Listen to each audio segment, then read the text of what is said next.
is the scripting 123, 123. What is the scripting workspace? This one right here. I'm going to click on this. So the scripting workspace allows you to actually write Python code in order to add objects and manipulate objects. It's extremely powerful. This is like one of the main reasons why companies have plugins or add-ons for Blender because their API is extremely easy to use. Out of all the 3D software, it's the easiest.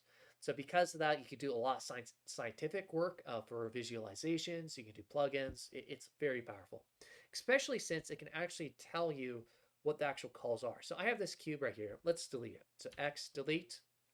Down here, it actually tells you the command to delete an object. It's a bpy.ops objects delete use global equals to false. Now let's add an object. Let's do Shift A, mesh cube, and we can see this is the actual code. So let's create a quick script. Let's do new. I'm going to call this test.py for Python. So there we go. And what I'm going to do is I'm going to do import bpy. So I have it imported. I'm going to go here. I'm going to copy this, paste it here, and I'm going to delete this cube. But now I'm going to run the script. So if I click the little play button here, we can see it just created the cube.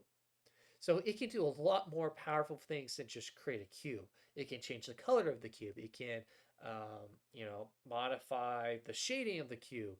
You can create multiple cubes. You can have, cubes going in a circle.